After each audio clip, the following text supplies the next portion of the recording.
Hello and welcome to Business Nigeria. I am Tolulokpe Ogunjobi. Now let's look at some top stories in the world of business for today.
A warm welcome to you again. Nigeria's production cost per barrel of crude oil is down to $23 from $29 a barrel, one of the highest in the world.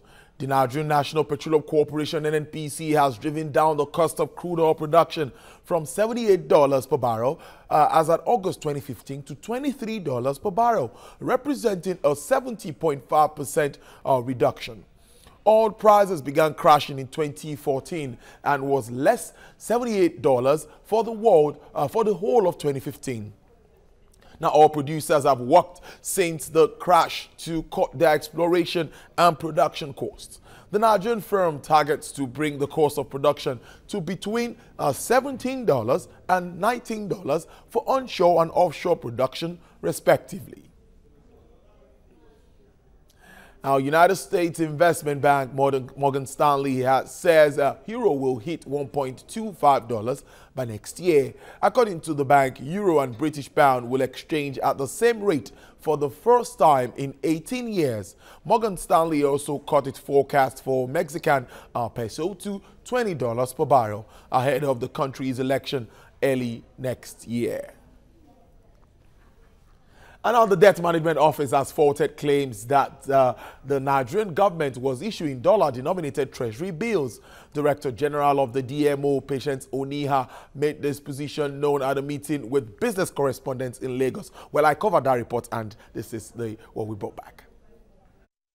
Central Bank of Nigeria's data shows that the federal government has sold more than 3 trillion naira in Treasury bills between January and July 2017. This represents the highest figure seen in recent times since the tracking of data started in 2013. Director General of the Debt Management Office took advantage of this gathering with journalists to explain that our office remains committed to reducing the incidence of the nation's debt. The federal government has a treasury bill stock, meaning treasury bills that we have issued of about 3.7 trillion naira outstanding. So what we are trying to do as part of public debt management to reduce the cost of borrowing is to try and reduce that stock of treasury bills because it is expensive at 18%, apart from the short tenor of maximum of 365 days. So what we are doing is not issuing a dollar treasury bill. It is saying we will borrow $3 billion in US dollars and use the proceeds to repay some of our treasury bills that are outstanding, part of that 3.7 trillion. So it's not a dollar treasury bill we're issuing. The DG later said that government will take a $3 billion loan and the proceeds will help to repay some outstanding 3.7 trillion naira treasury bills already issued. When treasury bills are issued, the auction notice is in the public domain, so is the results. So treasury bills are issued for a tenor of 364 days maximum, and the discount rate is about 18% to government.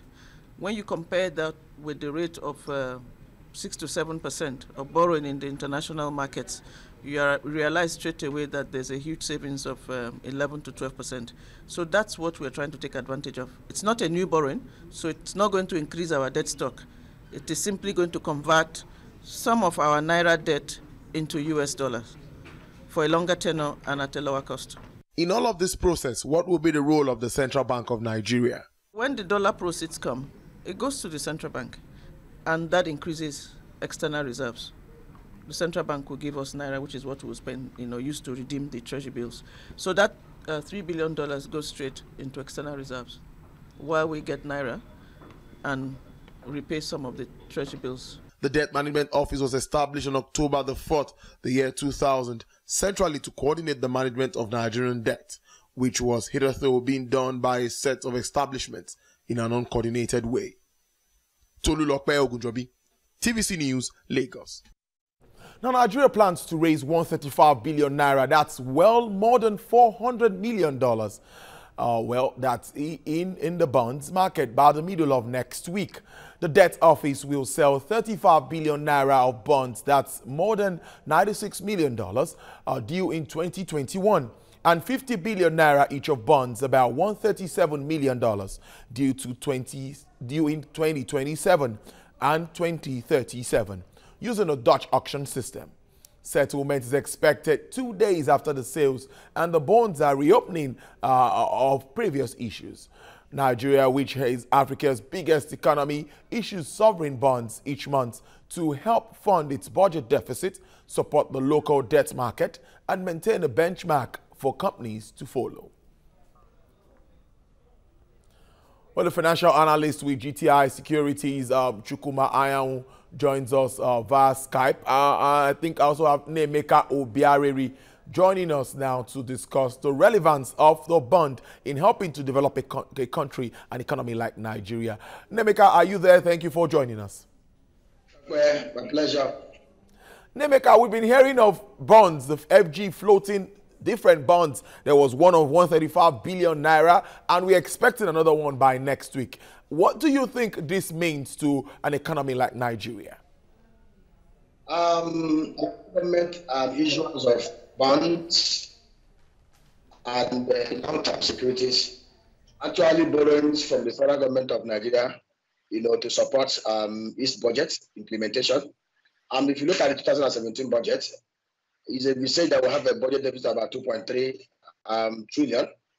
So far, because of the inability of the nation to meet up its actuals as against budgeted revenue profile, so far, half year, we have already exceeded that deficit. We have the deficit gap has widened to about 2.5 trillion. As of June 2017, our borrowing, as I said, the $1 trillion mark. And if you look at the dwindling revenue and the debt service ratio of Nigeria, you discover that everything that we earn in this country will not even be enough to service our existing debt profile. Just like I overheard your background explanation, they are not borrowing. They want to kind of refinance existing issued instrument. But the truth of the matter is, borrowing is good. I am not against borrowing. But the question is borrowing against which project? The last time I was at your studio, I laid emphasis on this. It is very risky. It is very bad for us to borrow to pay salaries. We continue to pile on debt. Remember that when Buhari came to power, as at May 2015, our total debt profile was about 12 trillion. As I talk to you, that debt profile has grown by about 60% to 19 trillion. How this government was able to accumulate 7.3 trillion naira debt? What did they use it to do? There are no new roads, no new infrastructure, nothing new on ground. Mostly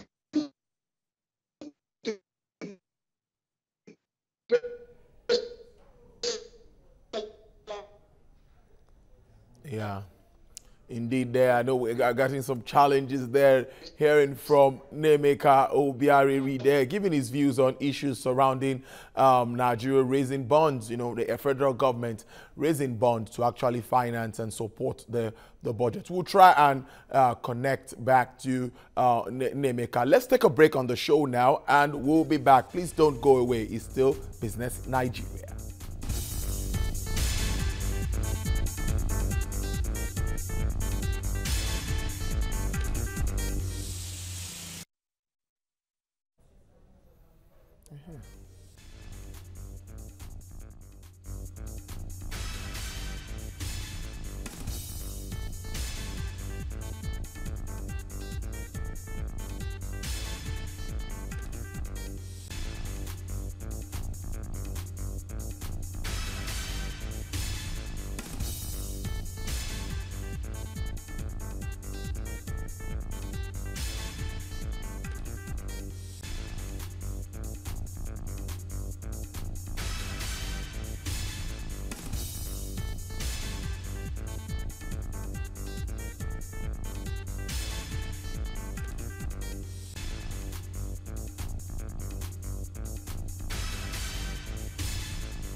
glad to have you back. Now, I still have NNAEMEKA now via Skype. I think he's still there talking to me. NNAEMEKA, if you can hear me, 5.15 billion naira raised between March and July through bonds. Another 135 billion will be raised this month.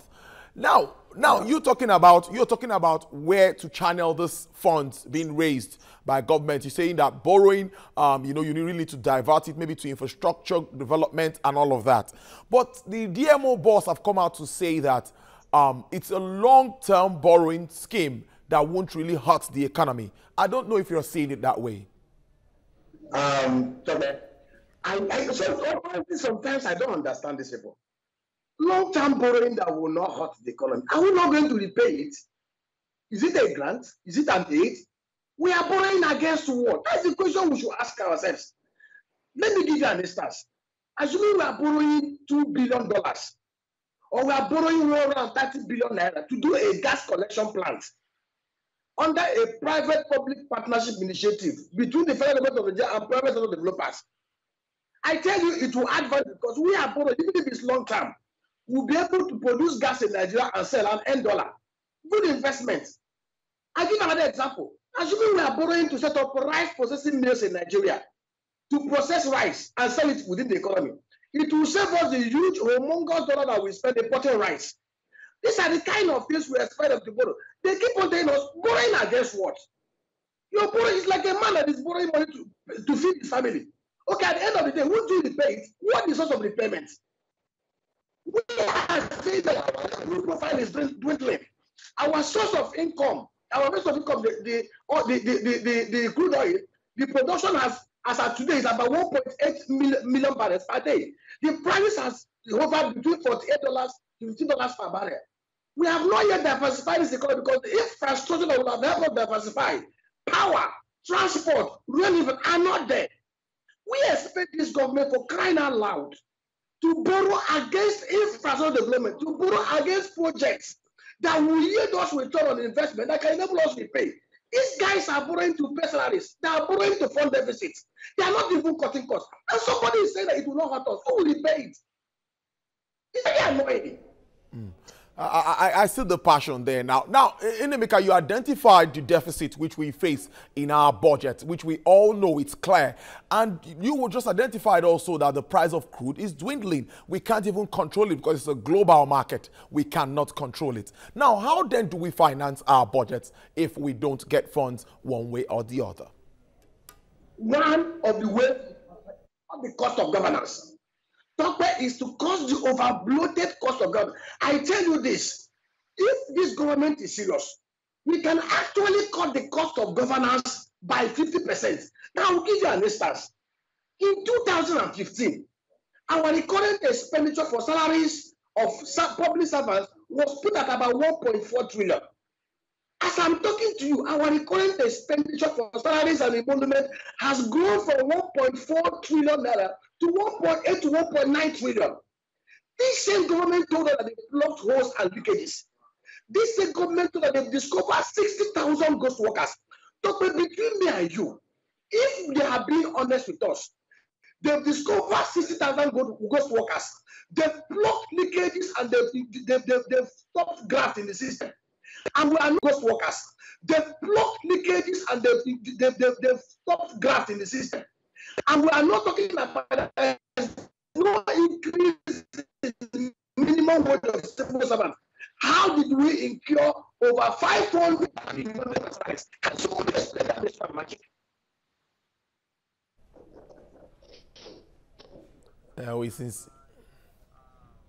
We sincerely apologize for the challenges with the audio there from NNAEMEKA OBIARAERI. I think we'll try to connect if we can before the end of the show or get our other guests too online. But before then, let's look at other stories, in the world of business. Well, the biennial conference on improving Nigerian students' industrial work scheme has ended in Abuja. Participants here seek more public and private sector support in improving student entrepreneurship skills acquisition under the scheme. Lara Folayan reports. A two-day conference aimed at making Nigeria's student industrial work experience scheme more impactful Participants include academic institutions, employers of labor, and the Industrial Training Fund. The Trade and Investment as well as Industrial Training Fund's expectations were high at the start of this conference. Given government's posture to bring about economic recovery and growth and also generate employment, I therefore urge distinguished delegates present to dispassionately deliberate on key issues that will ensure continuous improvement of this laudable scheme. This conference is therefore expected to address the issue of funding and other challenges, and also to resolve the issue of geometric increase in the number of courses and students involved in the scheme. We must chart a new course for SIWES. We must build a new generation of hands-on Nigerians. We must be able to ensure that SIWES survives and survives even beyond our generation.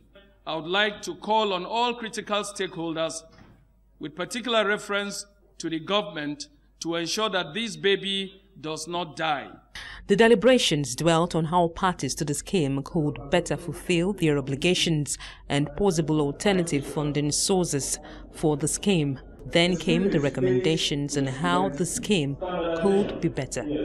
ICF should re-examine the policy of eligible courses and communicate same to the stakeholders.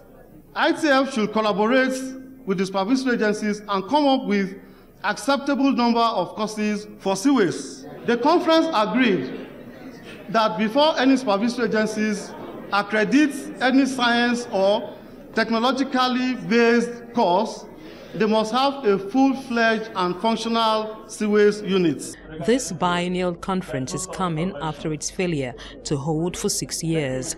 All things being equal, the participants should reconvene in 2019 for the next conference. This will allow them to take stock of how well the recommendations reached here have been implemented while charting a new course on the way forward. Lara Fulayo, TVC News, Abuja. Well, now our government tries to generate more funds from VAT, customs, and all of that. Nigeria continues to lose billions of naira. Well, this is as a result of smuggling activities across the country. Now, Customs Area Controller Federal Operations Unit Zone A, Mohammed Uba, stated this against the backdrop of recurring evasion of duty payments by Nigerians. TVC News' Ifunaya Eze has to report. The Federal Operations Unit Zone A has recorded quite a number of seizures this year. Some of the infractions bordered on false declarations, importing absolute prohibited items and smuggling of dutiable goods through unapproved routes.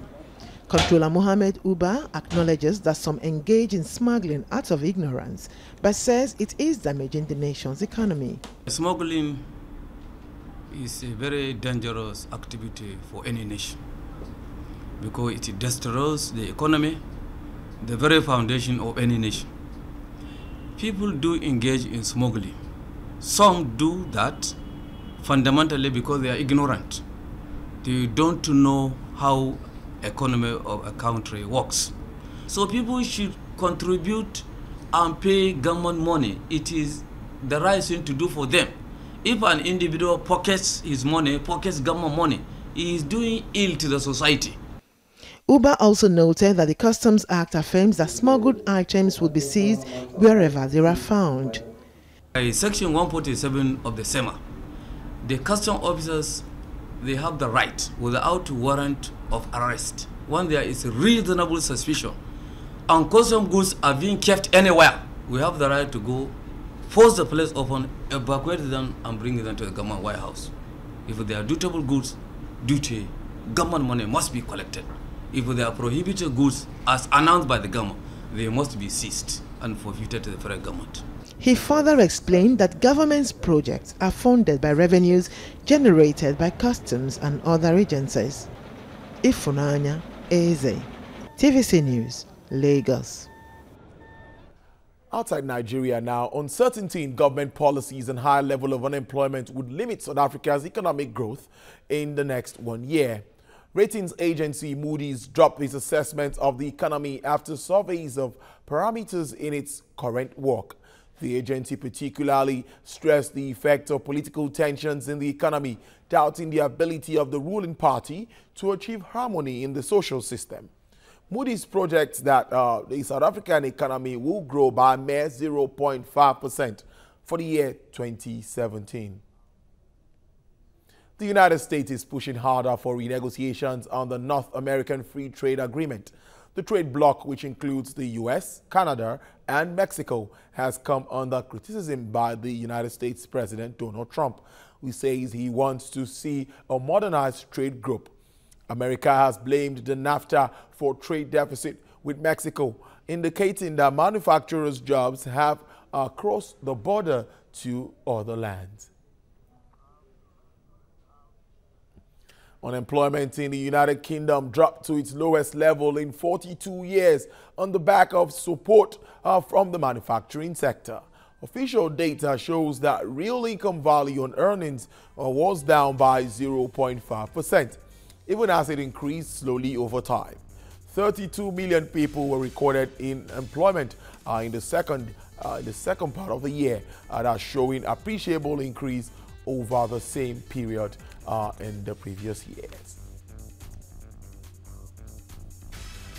Well, now crude oil prices settled lower on Thursday as United States output hit a 2-year high. The European Brent trades downwards at $50 per barrel, with a decrease of 70 cents from Wednesday's bargain.